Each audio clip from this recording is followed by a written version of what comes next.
In October of 1967, DC Comics published issue number 205 of Strange Adventures. The cover was that of an acrobat in a red suit and white mask. The subtext read, "The man who was just murdered is our hero. His story begins 1 minute later." Introducing Deadman. Our next panel is that of Boston Brand, the subject of our story, standing over his grave as his friends mourn. However, one of them is the person who possibly pulled the trigger, and only by the power of Ramakrishna, who granted him the ability to remain on Earth as a spirit, will he be able to solve his own murder. Boston Brand is dedicated to circus life. 15 minutes before he's to perform, Lorna, the owner of the circus, who inherited the circus from her father, speaks to Boston about financial difficulties. Their banknote is due the next day, or else the circus will fold up its tent. Boston tells Lorna that he's gotten her a 60-day extension, but he did it for himself, because he was left 20% ownership from Lorna's father. It is clear Boston has no love for Lorna, or anyone else but himself. Boston also makes it clear that he sees circus performers as violent children, which is why he maintains a tough guy persona, and that he is a brilliant trapeze artist. Lorna tells Boston that she cannot stand to look at him when he's in full costume.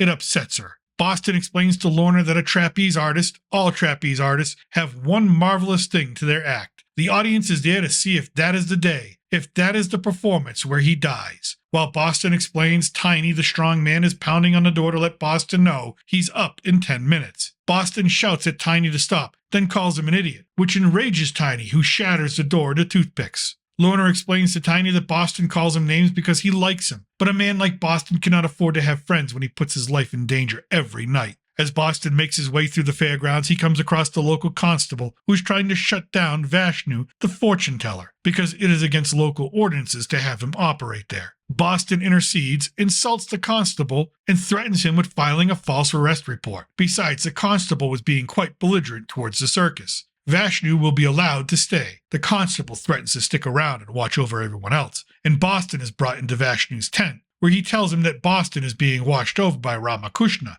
an 8-armed female Hindu god. Boston asks if she can look over the box office because the circus is losing money. Vashnu tells Boston Brand that Rama is the face of the universe, and that through her power she has something special, a gift for Boston, to be given when he least expects it. Boston scoffs at the idea and leaves. Lorna arrives as Boston exits. Vashnu tells her that Boston has no faith, no God, no shelter, that it makes him a fool. To which Lorna replies, no, it makes him the loneliest man alive. Boston continues his walk, finds Heldrich, the lion tamer, drinking again, and Boston knocks him down just as he threatened to the last time Heldrich got drunk before getting into the cat cage. Boston immediately fires Heldrich, then moves on to the ticket sales where he finds Leary, who is usually the barker getting people into the show, but Gertrude, the usual ticket seller, is sick, so Leary is filling in. Boston digs through Leary's pockets and pulls out the cash he's been pocketing. He tells Leary that he's a handy man to have around the circus, and that he did not mind when he skimmed only 50%, but now he's taking too much.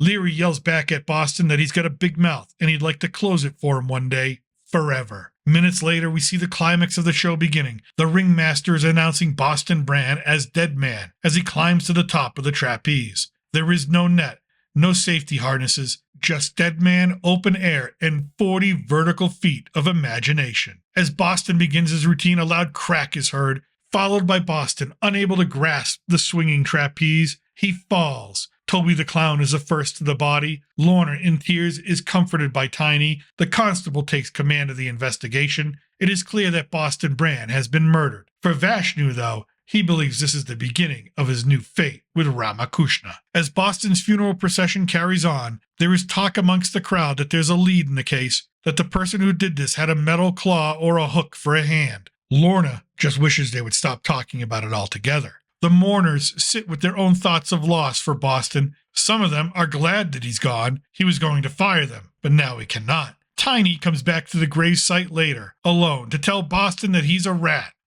for leaving Lorna, a rat for leaving him, a rat for not being there anymore as his friend. And as Tiny talks to the gravesite, we go back in time to the moment Boston was shot. He felt it in the chest, burning. He fell 40 feet. He survived. At least he thought he survived. He can see Toby pronouncing him dead, Lorna crying, and he cannot speak to them. At least they will not answer. He declares, "I'm okay, I'm alive," to which another voice answers back, "No, you are not, my son. You died 3 minutes ago." Boston looks around to see who's talking and repeating that he was dead, and all he sees is Dora, the baby elephant, but it's her doing the talking. And Boston panics and tries to leave this place he's trapped in. And as he makes his way outside, it begins to rain, but he cannot feel it. There's a mouse, part of the circus act, who's gotten loose, and Boston tries to grab it, but cannot. Ramakrishna tells Boston that he will stay like this until his killer is found, to which Boston asks, how can he catch a killer if he cannot grab a mouse? Boston makes his way to his gravesite. He sees Tiny, reaches out and touches his shoulder, which causes Tiny to go stiff, as if dead. Boston thinks he has the touch of death,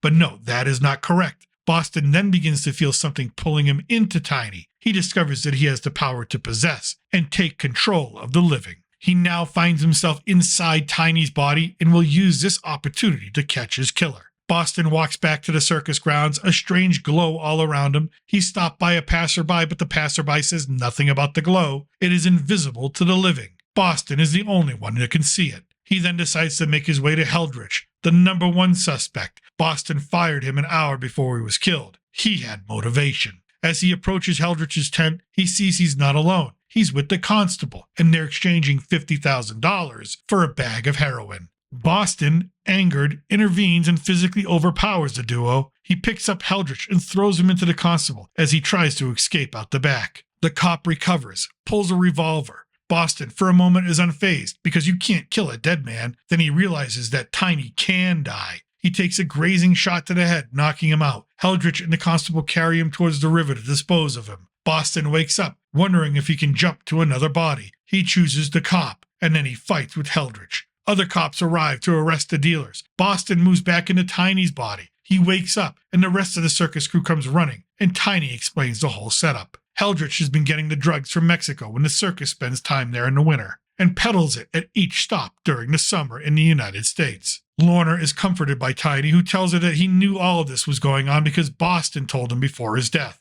And although Boston has not yet found his killer, he will stay with Lorna in Tiny's body until that day comes. Then he will move on. Thus ends the first appearance and origin of Deadman, a superhero that is not known by many in the DC universe. Batman, John Constantine, Zatanna are some of the very few who know of Boston's existence. He would go on to have an arch-enemy of his own, Sensei, who is responsible for Boston's death. He's a martial arts master, and in some continuities, he's the father of Ra's al Ghul, grandfather of Talia al Ghul, and great-grandfather of Damian Wayne. And for Boston, he would not relinquish his powers after discovering the one who had him murdered. He would continue on with the permission of Ramakrishna, helping others get justice, silently, from beyond the grave. I hope you enjoyed this look at a DC Comics character who operates from behind the veil of death. Let me know what you think in the comments section below. Are you a Deadman fan? And if you want more comic book entertainment, check out my Welcome to the Comicverse playlist by clicking on the link in the description. As well, if you like this video, we'd appreciate it if you like, subscribe, comment, and share it out. It really helps out the channel each week. I thank you for watching. Remember, I'm still your reluctant gringo from south of the border. Salute